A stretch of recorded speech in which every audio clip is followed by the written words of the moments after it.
251 feet long. The beam, meaning the widest part of the ship, is 44 feet wide. It sits in about 70 feet of water, laying on the port side, and so the shallower portion would be the starboard side up here, and they're anywhere from about 45 to 45 feet along this part here.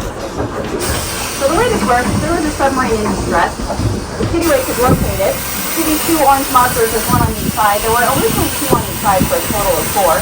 These acted like big surface flotation devices, if you will. If there was a submarine and it was stuck in mid-water, the Kittywake could locate it. It could attach chain and rope in the bottom of one of these on the other side there, sort of creating a cradle. We put that chain and the rope in the front of the submarine and the back of the submarine, and the submarine would rest in position where it is until the Kittywake could assist it. Because there are 2 crew members here into its diver's bell. The diver's bell would come off, the Kittywake would lower down to the submarine where it would seal off and take an additional 9 people at a time, safely from the submarine into the diver's bell, all the way back to the the diver's bell is still down there. There's a very large hole cut out of the side of it, and that was obviously put in there for intentionally for sinking purposes on the front of the Kittywake. When you guys swim past it, you can put the new diver's bell there and try to imagine yourself and 10 others who've been swimming along here and back up to the surface. The Kittywake was commissioned in 1945 out of Savannah Dockworks up in Georgia. Did some time up and down the eastern seaboard, spent some time in the Mediterranean. Was stationed out of Fort Lauderdale, where it served its most famous mission, which was assisting in the Challenger spatial disaster recovery mission up there. So it's around the sea for days looking for some debris. It was then finally decommissioned in 1994, where it was put up in Virginia, up in Norfolk, up there in the big ship graveyard. The Cayman Islands was wanting to get a boat down here to sink intentionally as part of an artificial reef project. We have some wrecks here. They've all been down there 30, 40 years, so they're all more like piles of metal now, strewn out everywhere. So they wanted to get the process to bring another wreck down here as an artificial reef.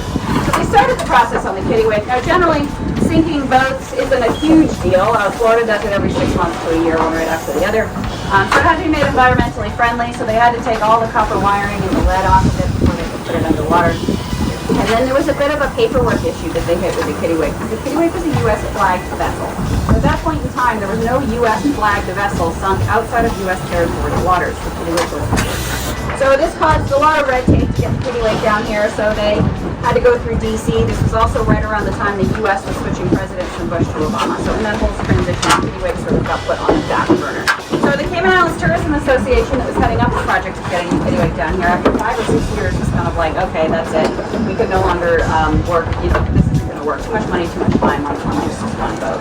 So they kind of threw their hands up on the project. Now, Nancy Easterbrook is a woman who started Dive Tech actually in the early 90s, but she was also part of this committee, and she did not want to give up on the Kittywake. It was kind of, she had her heart set on it. So she carried on back and forth to Virginia on her own money, on her own time, sort of just knocking on doors until they was like, listen, lady, you never come here again.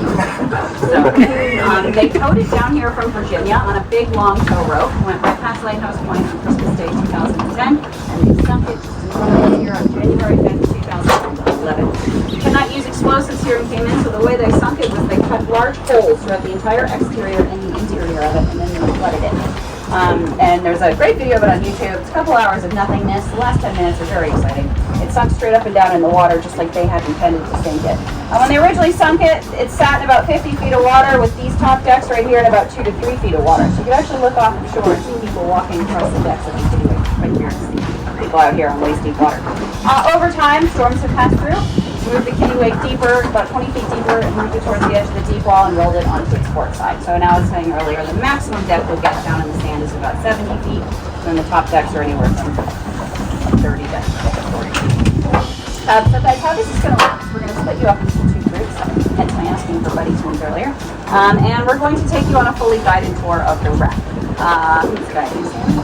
Cool, so I'll be taking one group, Sammy will be taking the other. Now this was a bit of a 3D map. We're kind of off of the port side of the Kittywake, right up to a reef, kind of over here. So what's going to happen is you guys are going to gear up everything on in your seats. You're going to take a giant stride off the back of your boat. The Kittywake is lying off of the bow of our boat, okay, and it runs parallel to shore.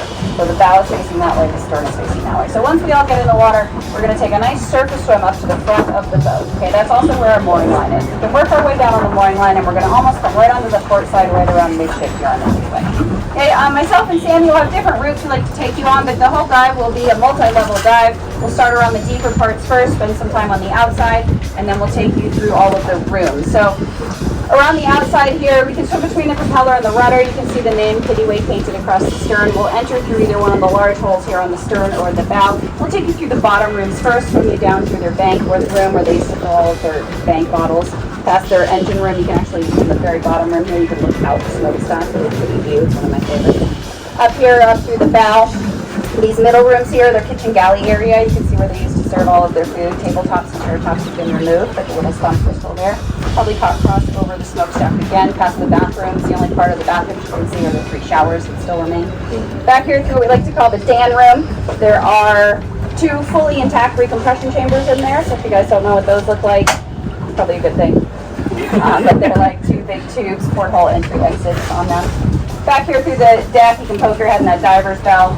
Up through the rigging, lots of good life on the Kittywake, sponges, large schools of fish. There's also a Goliath grouper hanging out somewhere on the wreck, so we never know where that guy's going to be. We keep your eyes out for him. The wheelhouse is gone off of the wreck. That disappeared about 2 or 3 years after they sunk it, so it's been a convertible for quite a while now. The big wheel is still there, so you can stand in front of the wheel and pretend you're driving the Kittywake. Around the bow area, and then just along the top deck, and some across the smokestack, you can make all the way down to the very bottom room that we started in. So the entire evolution I just described to you guys, starting around here and just sort of corkscrewing our way around the wreck, all the way back up here, just about 45 minutes. Okay, what myself or Sammy will need from you guys is if somebody needs to have a tank. 1500 PSI, super turn around. When we see that sign, that's how we know to speed things up, slow things down, make sure you see the more interesting bits and skip the less interesting bits. Also, the way we're tied up is if for some reason there's a big discrepancy with air consumption amongst the group, whoever's running low on air, we'll bring you back to the mooring line and we'll say our dive boat is right here. There are 5 moorings on the Kittywake, which means there's an opportunity for another 4 dive boats to be joining us. So keep that in mind. When we do the penetration into the wreck, all of the rooms are very large, very open, 2, 3 entry exits that can be seen at all times, but it is more of a single file deal. Okay, so myself or Sammy will go in first, the next person will follow along, the next person will follow along after them. We kind of do a big team for the whole wreck. We guide in hot pink tanks, so dive tech guys are the only ones in hot pink tanks down there, but take a good look at what your guide looks like, your buddies look like. We took the head group and factored other groups underwater. You don't want to be making a U-turn. End up with a different dive. Okay, same thing for our boat. Don't just look up if you decide you're done. You want to head up to the surface, see a boat, assume that's ours. There could be 4 other dive boats here. Okay, so wait for myself to bring you back to the line. Our dive boat here. So 1500 is our turnaround. You want to be starting your ascent at 850 PSI. Ideally, we can do that right over top of the wreck. So we'll do our whole dive, and then at the end, we can kind of start our safety stop here, and then stay in mid-water as we swing back to our dive boat. Okay, you don't need to drop all the way back down in the sand and go all the way back up. Kelly's going to be up here on board to assist you guys out. She'll be back here at the ladder. You're on. Here.